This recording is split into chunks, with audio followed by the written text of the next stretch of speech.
Bonjour à tous et à tous les présents à ce forum débat de Terre mécanique. Terre mécanique est un nom prédestiné, je dirais.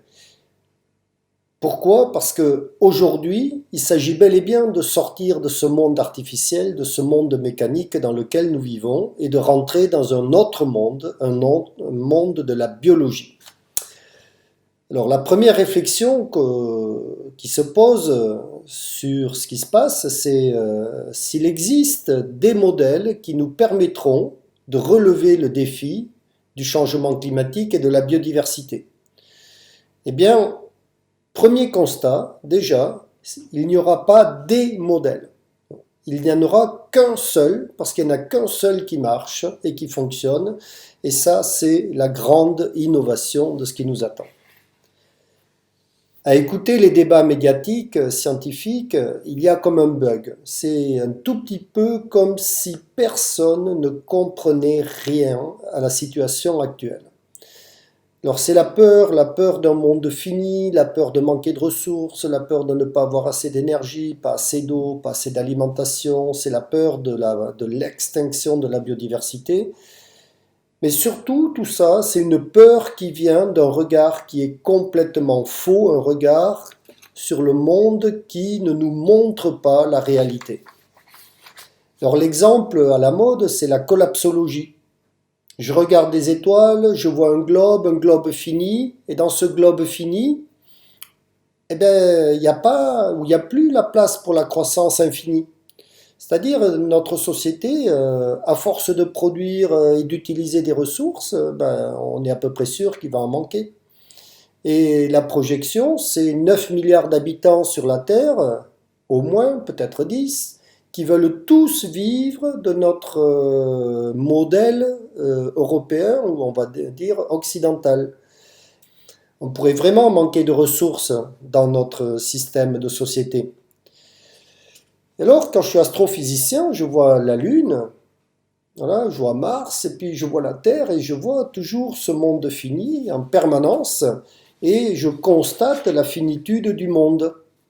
Alors c'est dramatique, hein, parce que à un moment donné, ben, je ne suis pas sûr d'avoir assez. Je vais même être dans l'idée que je vais manquer de tout dans cette société artificielle et dans cette société mécanique que nous avons construite.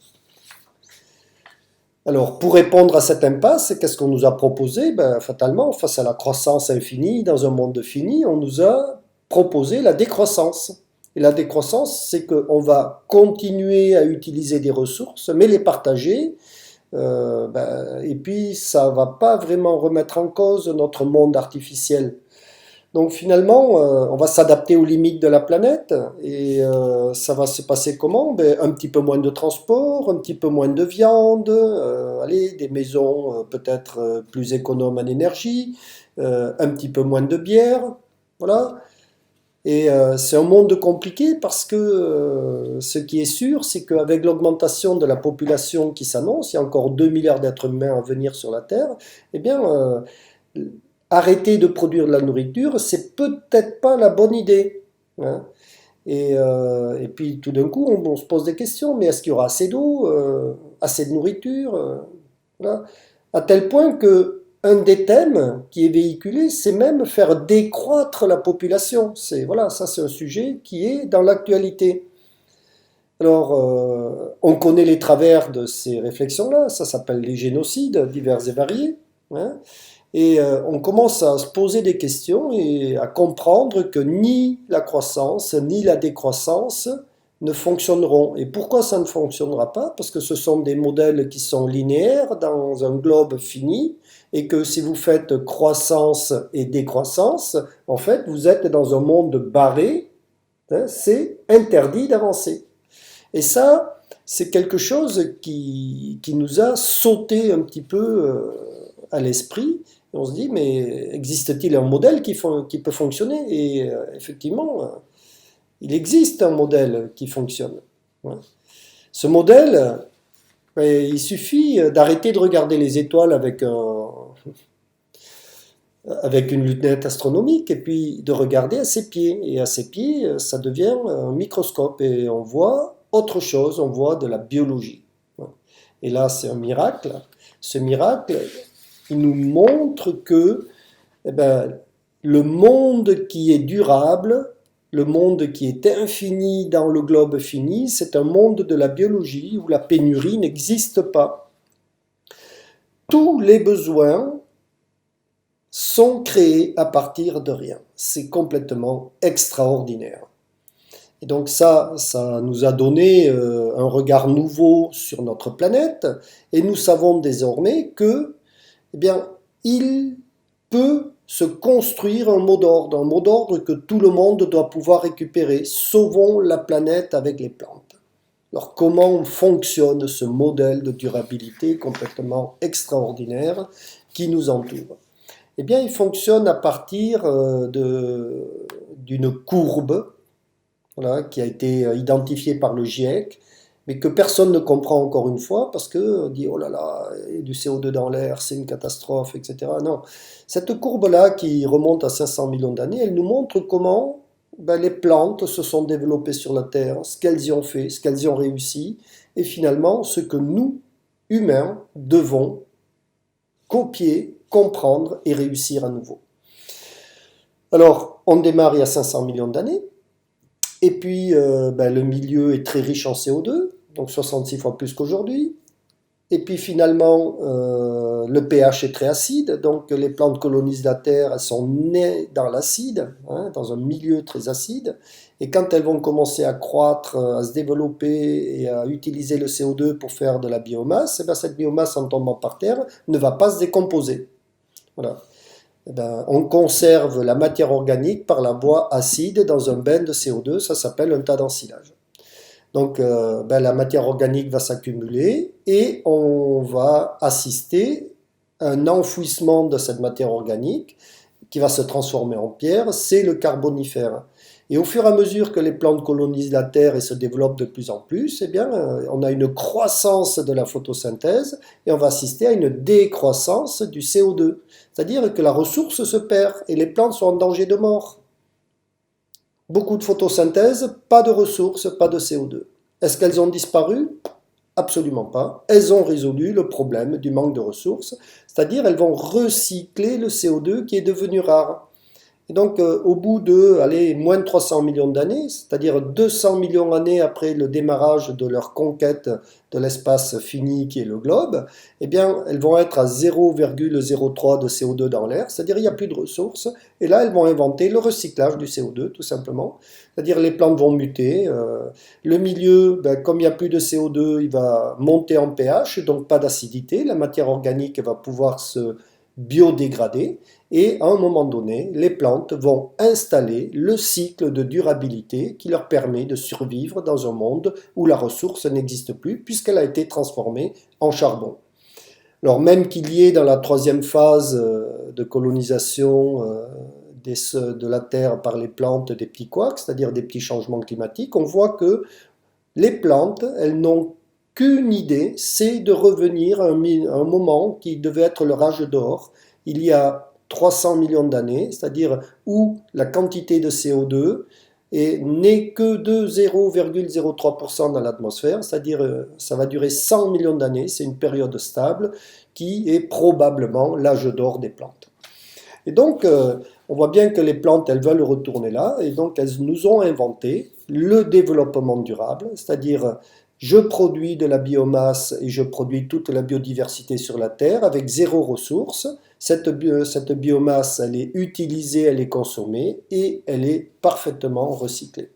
Et donc on voit bien qu'à un moment donné, les plantes savent manager le CO2 annexé dans l'atmosphère. Donc ça, c'est le premier modèle que nous devons comprendre et que les agronomes doivent s'approprier. Alors, comment fonctionne ce modèle? C'est bien là toute la question. Hein. Eh bien, ce modèle va fonctionner sur un cycle. Voilà. Et ce cycle, c'est un cycle complètement remarquable où finalement, comme il n'y a pas de CO2 dans l'air, dès qu'une plante pousse et qu'elle récupère ce CO2 grâce au soleil qui vient exciter les chloroplastes, eh bien, en gardant le carbone pour faire de la biomasse, je recrache de l'oxygène et finalement, l'oxygène annexé, c'est un poison pour les plantes qu'il faut gérer. Donc il arrive une biodiversité qui va manger les plantes, les mangeurs de plantes, pour faire exactement l'inverse des plantes. C'est-à-dire que en mangeant les plantes, elles vont digérer la matière organique et recracher du CO2 en utilisant l'oxygène. Et donc on assiste à une espèce de système ou un équilibre des gaz.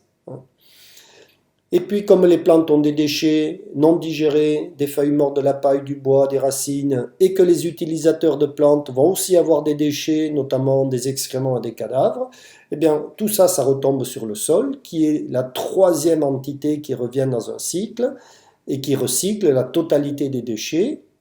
Elle fabrique de l'humus, de la matière organique, c'est un stock nutritionnel en réserve dans le sol, et elle fabrique du CO2 et des éléments minéraux. Le CO2 retourne tranquillement dans l'atmosphère parce qu'il faut le remettre de là où il vient, et les éléments minéraux font pousser les nouveaux cycles des plantes. Voilà. Et donc finalement la durabilité, c'est un cycle qui s'étaye sur trois grandes entités: produire, utiliser et recycler. Parce que je recycle tout, je ne manque jamais de rien, et c'est l'éco-conception à tous les étages. Il faudra que la société copie ce modèle performant. C'est la clé de la durabilité, et la biologie nous montre qu'il existe un monde infini dans un globe fini et que le manque de ressources n'est absolument pas un problème. Et donc la question qui se pose, c'est comment évoluer vers ce modèle vertueux. Et pour ça, il faut comprendre comment il fonctionne. Dans la nature, le sol, il est toujours couvert, il n'est jamais travaillé, les plantes poussent toutes seules. C'est le règne du rendement maximum du végétal, là où il pousse. Ça s'appelle un arbre, la plus grande performance de biomasse du monde, un arbre, le plus gros rendement possible avec le moins d'intrants possible. Voilà. Et toute la société devra développer et copier ce modèle parce qu'il produit toute la biodiversité associée. Alors ce modèle-là, nous l'avons appelé sol vivant. Et c'est une agriculture où la nourriture pourrait être permanente. C'est les plantes qui couvrent en permanence le sol qui fournissent la nourriture pour la biodiversité. Le sol est une véritable maison. C'est un habitat pour des vers de terre, des carabes, des bactéries, des champignons, et Dieu sait tout ce qu'il y a encore. Et finalement, si vous voulez développer et produire de la biodiversité, vous devez avoir ces deux grandes entités. Un habitat en bon état avec de la nourriture à proximité. Les abeilles ne peuvent pas survivre s'il n'y a pas de nourriture à proximité des ruches, ou s'il n'y a pas des habitats sauvages pour qu'elles puissent établir des ruches. Et donc, le débat de la biodiversité, il est souvent tronqué. Les oiseaux sont morts, quelle catastrophe, il faut protéger les oiseaux. Non, la biodiversité, ça ne se protège pas, ça se produit ou ça se détruit. Et si j'ai les mauvaises pratiques, c'est-à-dire des pratiques qui travaillent le sol, qui détruisent les habitats, qui enlèvent les plantes, qui considèrent la plante comme un intrus, à un moment donné, je vais faire le constat que les oiseaux se perdent. Voilà. Et donc, que font les plantes? Eh bien, elles font exactement l'inverse. Elles construisent des habitats et elles nourrissent les habitants, donc elles produisent de la biodiversité. Et les plantes font beaucoup mieux que ça, parce que partout où elles poussent, eh bien, elles baissent la température du globe. C'est-à-dire un sol nu, c'est un sol qui monte à 60 degrés, en pleine canicule. Et un sol couvert, c'est un sol où la température va être divisée par deux, parce qu'on a un capteur d'énergie qui s'appelle la plante. Donc la plante va climatiser, va baisser la température, et elle va climatiser la terre, d'autant plus qu'elle fait de l'évaporation avec ses feuilles. Pas de plantes, pas d'eau. Alors ça paraît un petit peu banal comme constat, mais partout où il y a des plantes, il y a de l'eau. Et moi, je passe mon temps sur notre globe à détruire les plantes. Je coupe les forêts, je détruis les sols, je les travaille, et c'est systématiquement avec un outil qu'on détruit le végétal. C'est jamais avec des chimies ou rarement. Et donc on commence à comprendre que finalement c'est les plantes qui captent le CO2, c'est les plantes qui sont l'outil de management du climat, d'accord? Et donc on peut faire naître un slogan « Sauvons la planète avec des plantes ». Et ce qui nous a beaucoup perturbé, c'est que ces plantes-là, sur la Terre, c'est toujours différent. Une forêt, c'est différent d'une prairie, qui est différente d'une savane, qui est différente de la toundra, qui est différente de la steppe. Donc chaque écosystème a son système végétal adapté à ses besoins quelque part. Sauf que le modèle que vous avez devant les yeux, il est universel. Donc ça, c'est le petit bug, je dirais, de la science qui ne comprend pas qu'il y a un modèle unique à l'œuvre dans le monde du végétal. Et c'est avec ce modèle-là qu'elle a construit la durabilité et qu'elle a réadapté les principes de la durabilité dans chaque écosystème, en produisant une biodiversité associée complètement énorme. Alors finalement, on se pose la question si les modèles qu'on a actuellement sont durables ou pas. L'industrie, est-ce que c'est durable, hein? L'industrie, c'est le grand Satan des environnementalistes, de Greenpeace et d'autres. Or, c'est une grande erreur d'analyse. Quand on a une grande ville comme Tokyo et toute sa zone urbaine, alors c'est une communauté de communes si vous voulez, mais c'est 50 millions d'habitants quand on regarde ce pool de cités, pour nourrir ce monde-là, vous n'avez qu'une seule technique qui a été inventée par les hommes, ça s'appelle l'agro-industrie. C'est-à-dire, je produis, je collecte, je transforme, je stocke, il y a les grossistes, je revends, je distribue et j'arrive jusqu'au consommateur, soit dans une épicerie, soit dans un supermarché, soit au restaurant, soit dans le frigo. Et les habitants, ils trouvent en permanence tout ce qu'ils ont besoin, H24. Et donc, comme c'est une fourmilière qui fonctionne tout le temps, la sécurité alimentaire de ce pool de société, c'est-à-dire de cette ville, de ce monde urbain, il est sécurisé par l'agro-industrie aujourd'hui. Je mets au défi n'importe quel outil de vente directe de faire la sécurité alimentaire de cette cité, c'est quasi impossible. Alors, est-ce que ça c'est durable? La réponse est non, bien sûr, parce que fait l'agriculture chimique, moderne, conventionnelle? Elle travaille la terre, elle détruit les sols, elle utilise des polluants, et à un moment donné, il y a un gros débat sur la performance de cet agricole qui certes produit beaucoup à manger, mais qui, quelque part, détruit aussi le sol, les plantes et la biodiversité. Donc on est dans un piège de durabilité. C'est-à-dire qu'une partie du projet est réussie, c'est-à-dire produire beaucoup pour nourrir des habitants, mais l'autre partie, c'est-à-dire celle de préserver les habitats, c'est raté. Alors la question qui suit, c'est est-ce que l'agriculture biologique est vraiment une solution? Est-ce que ce ne serait pas la bonne solution pour résoudre les problèmes? Et puis là, on est un petit peu inquiet quand on regarde l'agriculture biologique parce que finalement, elle fait exactement comme l'agriculture chimique conventionnelle. Elle détruit complètement les habitats.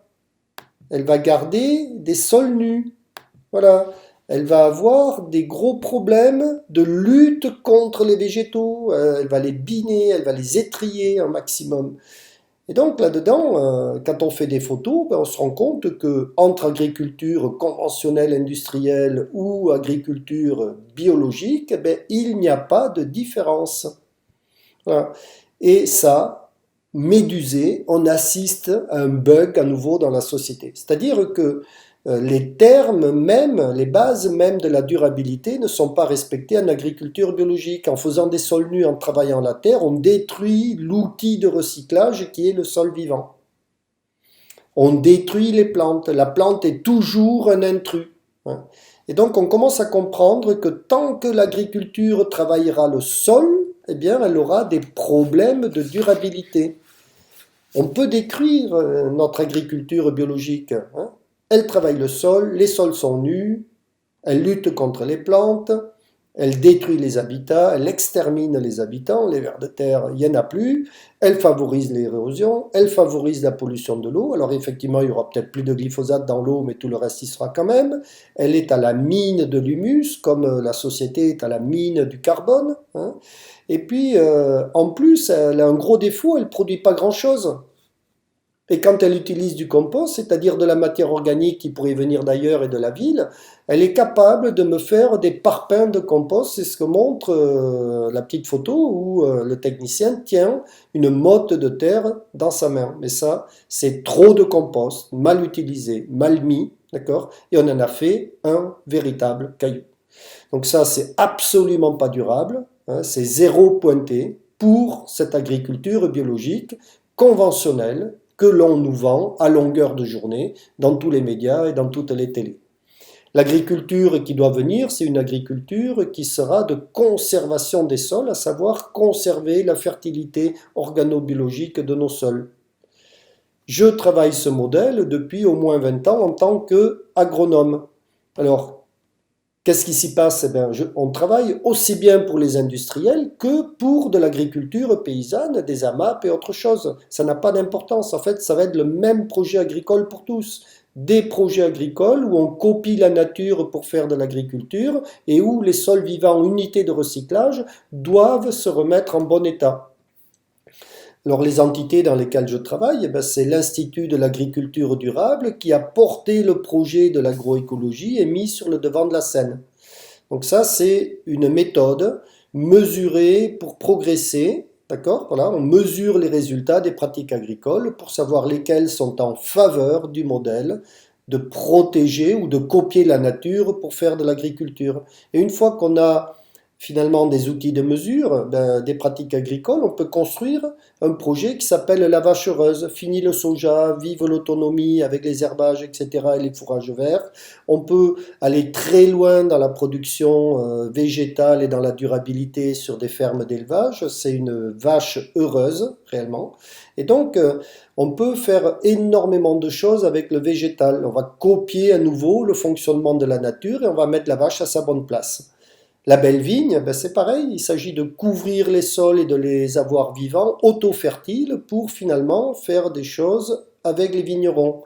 C'est-à-dire une agriculture où il n'y a plus d'érosion, où on va pouvoir entraîner de la lutte biologique intégrée et où on va pouvoir avoir de l'auto-fertilité. Avec les maraîchers, ben ça s'appelle maraîchage sur sol vivant. Donc c'est un succès en France. Vous l'avez sur une chaîne de YouTube qui s'appelle Vers de terre production et qui fait de la diffusion de technologie à longueur de journée. Et finalement, nous sommes dans une agriculture que nous allons construire biologique et on a commencé à chercher un modèle. Voilà. Est-ce qu'il existe un modèle que l'agriculteur pourrait copier pour ces 30 prochaines années? Et en fait, on l'a trouvé. On a un modèle propre, sans chimie, et ça existe chez un éleveur. C'est une prairie multi-espèces. Il y a toujours plein de plantes, au moins une quinzaine, quand c'est pas jusqu'à 300 dans certaines prairies naturelles. Et donc, on se rend compte que c'est la biodiversité dans les plantes. Et puis, le sol est toujours couvert, il n'est jamais travaillé. Les racines sont toujours actives. Plus jamais la lumière ne tombe sur le sol nu, parce que ça, aucun agronome ne le sait encore, le soleil, avec ses ultraviolets, va venir stériliser la biologie. Et donc, les agriculteurs qui font du déchômage en plein été pour lutter contre les adventices, ils font la plus grande erreur du monde. Et cette erreur-là, elle est développée par nos experts qui viennent du monde citadin. Hein, déchômer en plein été pour lutter contre les mauvaises herbes. Ben, on n'a jamais entendu plus grande bêtise que celle-là. Et donc, on voit bien que même nos agronomes devront corriger le tir. Et donc, une fois qu'on est là-dedans, on se rend compte que la prairie, elle va nourrir le sol.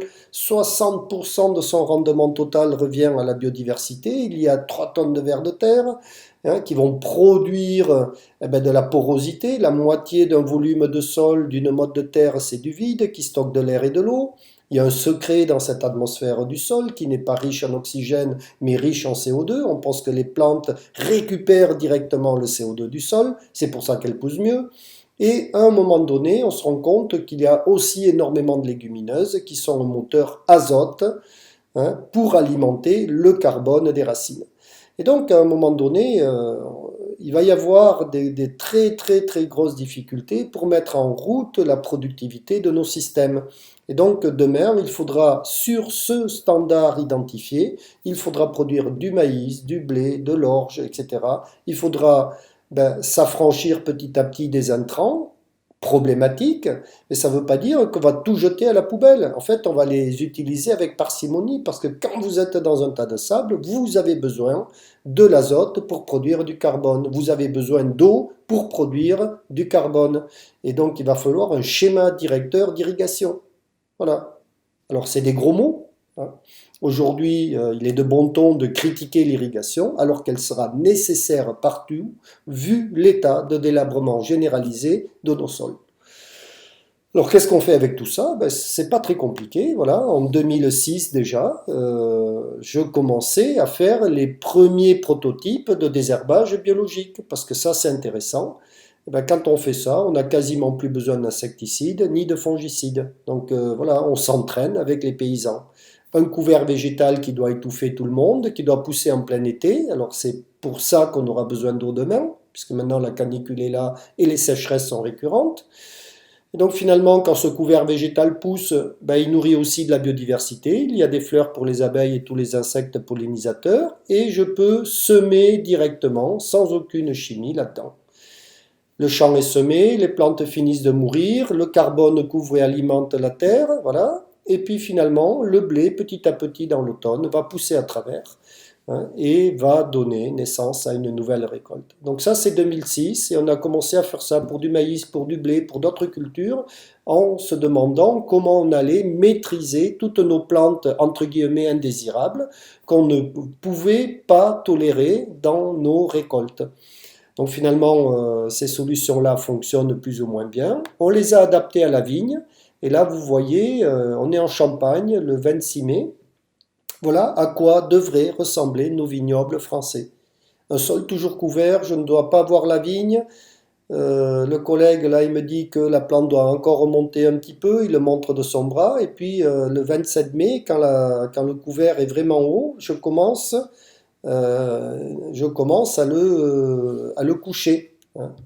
Et donc, ce système-là, il va me permettre de faire un paillage avec la plante de couverture, et ce paillage va être un véritable désherbant. Il nourrit la vigne, il nourrit la biodiversité, il préserve de l'érosion, il recycle les nitrates, il recycle l'azote, et finalement, il y a une vigne et une production tout à fait correcte au bout. La dernière innovation, et ça c'est le projet qui maintenant doit durer 30 ans, je dois copier la nature pour faire de l'agriculture, le sol est toujours couvert, il n'est jamais travaillé, c'est le rendement maximum du végétal, je suis en agriculture biologique comme en agriculture conventionnelle, voilà mon projet, et je dois développer des techniques sans travail du sol. Et là, vous avez un prototype, hein, c'est 5 ans de travail avec une équipe d'agriculteurs, ça a été breveté, et donc c'est la première bineuse qui ne bine pas. C'est-à-dire elle détruit les plantes, elle entretient les litières, elle passe dans la paille, et elle nous permet finalement de sauver la culture d'une concurrence d'une autre plante, hein, ou d'une autre culture. Donc tout ça, c'est 30 ans de travail de développement qui se prépare, parce que, en fait, ces réflexions-là, nous les adapterons à la totalité de la production agricole. Alors pour faire ça, on aura besoin de tous, c'est-à-dire la société qui doit aider les paysans, qui doit leur permettre d'avoir un revenu, et non pas de les réduire à l'esclavage comme c'est le temps d'aujourd'hui. Et finalement, on se rend compte que cette agriculture-là, elle va faire naître de la biodiversité partout, parce que ça commence avec le sol. Le sol va nourrir finalement des insectes qui vont nourrir des oiseaux. Les oiseaux vont nourrir peut-être des hommes, les palombes, si je vais à la chasse, ou d'autres animaux, et petit à petit, vous aurez aussi les belettes, les renards et les hérissons. Voilà. Et donc, on voit bien que quand on va préserver les habitats, parce qu'on a les bons outils de gestion et les bons raisonnements de gestion, on va pouvoir relever le grand défi écologique, on va pouvoir aller vers l'agroécologie, hein. Il va falloir faire un arc de triomphe plus grand que celui de Paris pour justement glorifier les plantes, hein, car il est probable que l'agriculture reste le seul outil rentable, disponible pour la société pour lutter contre les gaz à effet de serre. C'est-à-dire que les plantes, elles savent récupérer le carbone de l'atmosphère, le carbone annexé, elles savent le stocker momentanément et le séquestrer dans le sol sous forme d'humus et l'utiliser pour une nouvelle production. C'est-à-dire le mot d'ordre, c'est il va falloir couvrir à 100% la terre de plantes et il va falloir bien les gérer. C'est-à-dire les plantes doivent nous servir à baisser la température du globe et à climatiser le globe. Et donc, comme le dirait Lester Brown, l'agriculture, c'est un métier de choix pour les amateurs de défis. Je vous remercie.